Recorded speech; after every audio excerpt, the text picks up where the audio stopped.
você pensar que para o Bezos, para o YouTube, o Google, todo mundo está morrendo de medo do Trump vencer as eleições americanas, vocês devem imaginar que é porque a campanha do Trump vai muito bem. E eu peço a vocês que olhem essa foto do comício do Trump no Madison Square Garden, que é um dos locais de eventos mais importantes de Nova York. Se vocês lembrarem, antigamente todas, né, as lutas de boxe, direto do Madison Square Garden, né, aqueles que a gente ficava assistindo as lutas na Globo, as lutas do Mike Tyson. Aliás, vai ter luta do Mike Tyson de novo no dia 15 de novembro. Eu estou a fim de assistir contra o Jake Paul. Vai ser interessante por puro entretenimento. Mas as lutas clássicas, etc., sempre aconteceu no Madison Square Garden, que fica, quem já esteve em Nova York, lá fica no centro de Nova York, Manhattan, um dos maiores redutos democratas dos Estados Unidos. Você imagina que o Trump não vai ter voto nenhum lá, né? O negócio estava absolutamente lotado. Foi um sucesso tão absurdo que foi um discurso assim com cara de victory lap, né? Sabe, aquela volta da vitória, aquela volta olímpica da vitória. Então teve essa cara.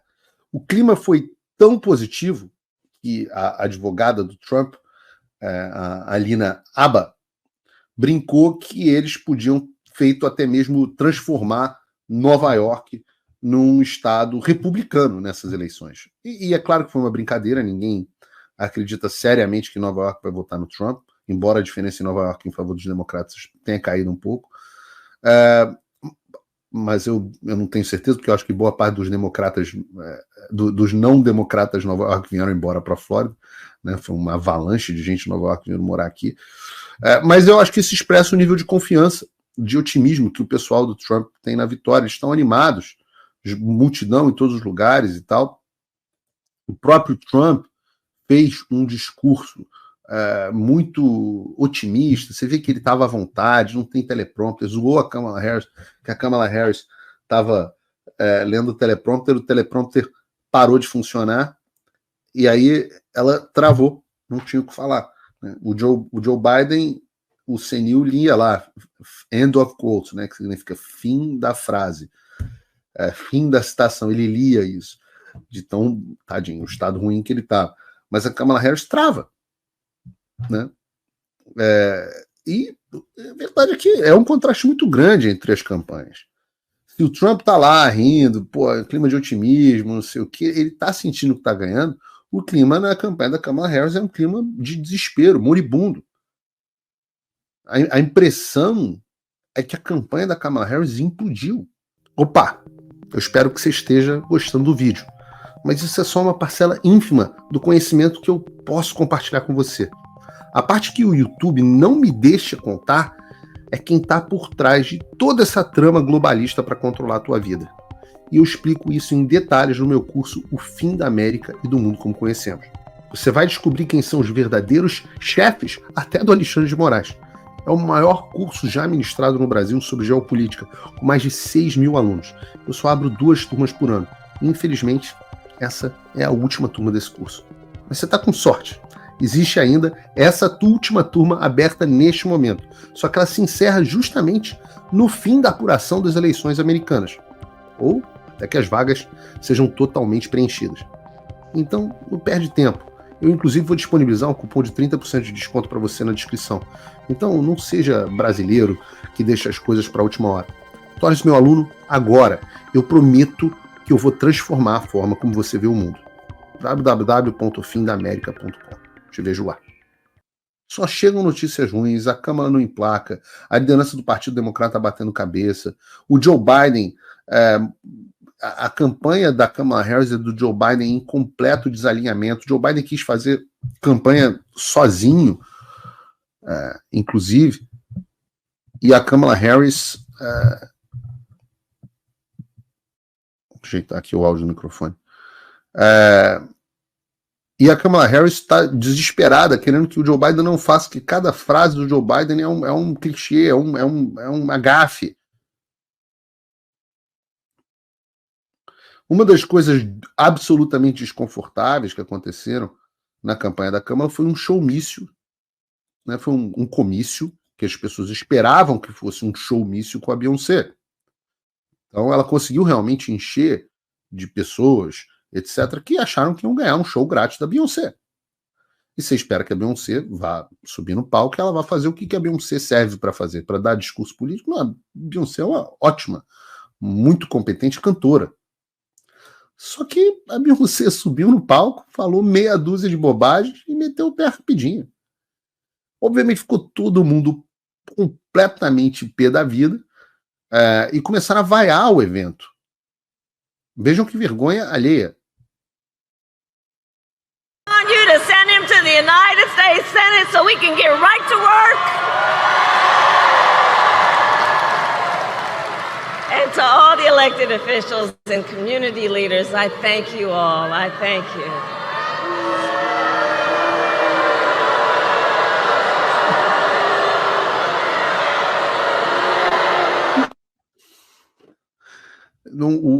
Tem um outro momento chave que a gente não vai colocar aqui, mas foi o pessoal, né, no comício da Câmara, gritando o nome dela, né? E aí ela vira e fala assim: agora, não, eu não quero que vocês gritem o meu nome, eu quero que cada um de vocês grite o seu próprio nome. Aí fica todo mundo assim com uma cara de hã? Aí ela dá um daqueles risos esquisitíssimos dela. São esses contrastes. E todo mundo sabe, a mídia sabe, eles estão meio perdidos no que fazer, né? E o que eles acabaram fazendo? A imprensa, para não falar do sucesso retumbante, né, desse comício do Trump no Madison Square Garden, eles só conseguiram falar do... Como é o nome dele? Tony Hinchcliffe, que foi um comediante, que é um comediante famoso aqui nos Estados Unidos, famoso mesmo. Se você assistiu o Roast do Tom Brady na Netflix, ele fez algumas piadas muito duras lá com o judeu, com tudo.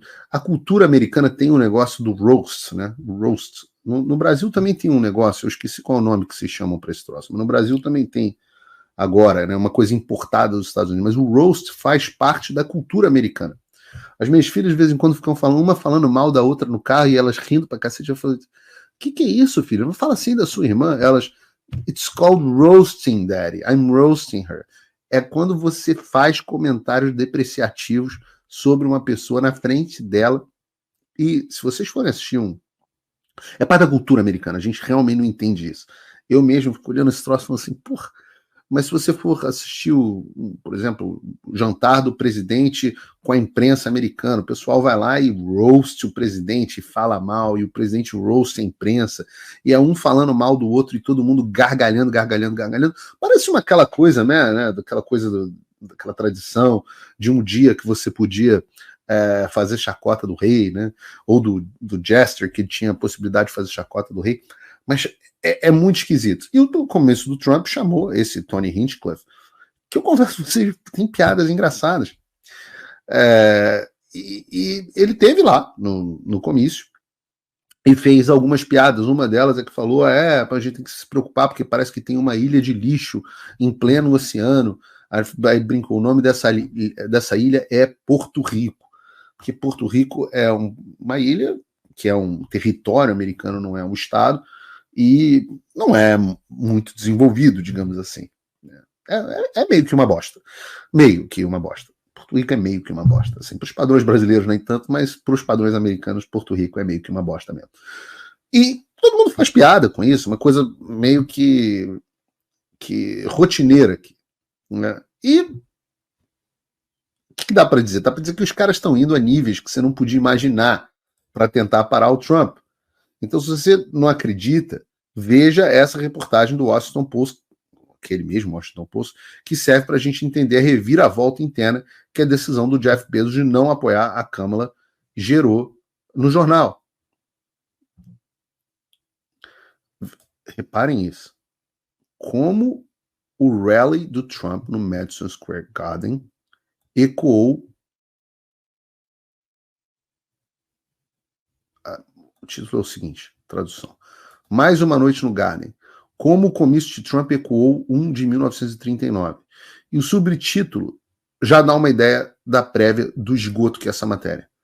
O comício da campanha de Trump em Nova York espelhou outro dos anos 30 que abertamente apoiaram Adolf Hitler, com duas diferenças perigosas. Segundo o militante aí do Washington Post, tanto no evento do Trump quanto no evento pró-Hitler, a arena do Madison Square Garden estava lotada de vermelho, branco e azul. E aí que eu tenho que pedir para o Jeff Bezos colocar um exame toxicológico para quem quiser trabalhar no Washington Post, porque um comentário desse só pode vir de um cara que está drogado, está muito louco. É lógico que o evento nos Estados Unidos deveria ter vermelho, branco e azul. São as cores da bandeira americana. É uma criança de 8 anos que escreveu uma matéria com raiva de ter tomado um castigo do chefe do Bezos. E tem uma coisa perigosa nessa postura do Washington Post. Eu diria que eu prefiro o jornal que assume as suas posições do que o jornal que se finge de isento. O Washington Post não vai apoiar nenhum candidato. Trump faz um comício igual de Hitler no Madison Square Garden. Você está apoiando um candidato, você só não está dizendo qual candidato você apoia. Eu prefiro 10 milhões de vezes a postura, que é muito comum aqui nos Estados Unidos, não é tão comum no Brasil, mas é muito comum aqui nos Estados Unidos, de jornalistas como eu. Olha, a minha postura é essa, eu vou votar no Bolsonaro em 2026. E pronto, você já sabe, você assiste. Eu acho o Pablo Marçal um bosta. Eu, em São Paulo, não teria, votaria, talvez teria votado na Marina, talvez no segundo turno teria votado no Nunes. Você sabe a minha posição, não é segredo para ninguém. Isso é posição editorial honesta. Você sabe, quando você assiste o Paulo Figueiredo Show, você sabe o que eu falo, que são fatos, e aí eu entro com as minhas opiniões. E aí o cara escreve uma matéria, não, tem... Como o comício de Hitler, o do Trump foi igual. O cara, Trump é Hitler. A Kamala Harris, Trump é fascista? Trump é fascista. Mas nós somos muito isentos. Igual o Jornal Nacional, muito isento, muito isento. Outra semelhança que a reportagem aponta é que em ambos os casos as pessoas estavam se posicionando contra os gastos do governo, contra o marxismo e reclamando de como informações sobre os seus aliados são distorcidas para o público. Ou seja, se você não é a favor do seu governo ficar se endividando, se você não é a favor do marxismo, se você não é a favor da perseguição política que o Trump vem sofrendo nos últimos anos, inclusive dessas bostas desses jornais, você só pode ser um nazista. Não tem outra opção, segundo o Washington Post. Aí ele entra nas diferenças. Ele fala que um foi focado no governo da Alemanha e era hostil a judeus. Lá, já do Trump, obviamente não era focado no governo da Alemanha e era pró-judeus. Veja só, na mesma matéria que o cara acusa o Trump de ser fascista, de nascer nazista, e tenta enfiar a goela abaixo que ele fez um evento nazista, ele fala que o evento foi pró-Israel.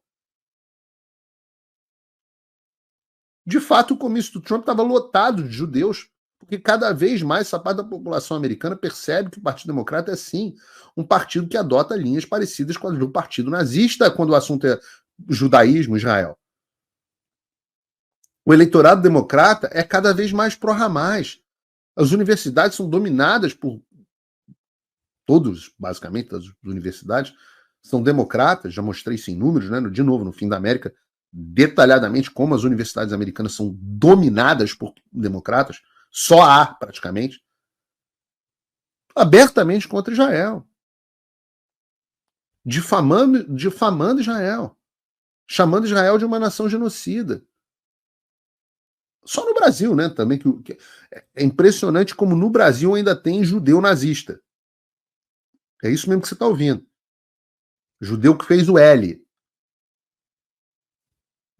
O judeu que votou no Lula, defende o Lula, e ouve o Lula, o ministro da Defesa do Lula, dizer: não, a gente não pode dar a licitação para os judeus.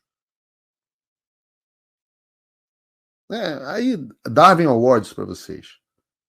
Liberdade de expressão sufocada como nunca antes. Eu avisei, expulso, censurado, minhas redes apagadas, meu passaporte cancelado, contas congeladas, exilado do Brasil, e não parou por aí.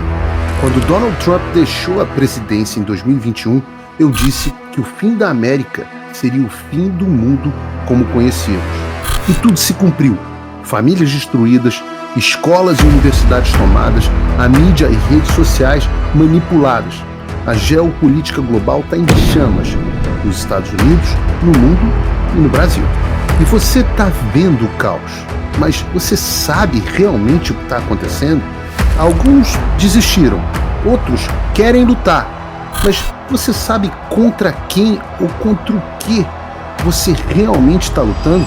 É tudo desinformação para criminalizar a opinião direita e justificar medidas autoritárias que ele já vem tomando. E você acha que está lutando uma guerra local, mas e se eu te disser que essa guerra é global? Eu sei o que está acontecendo e decidi que vou lutar até o fim. Mas eu não posso vencer essa guerra sozinho. Eu preciso de você. Eu preciso que você entenda o que realmente está em jogo. Eu já formei um exército de mais de 6.000 alunos, nesse que é o maior curso de política global já ministrado no Brasil. Agora, nós estamos nos capítulos finais dessa luta pela nossa civilização. Essa é a última turma e, portanto, sua última chance de fazer parte desse grupo. O fim da América e do mundo como conhecemos. Essa é a sua última chance de se preparar.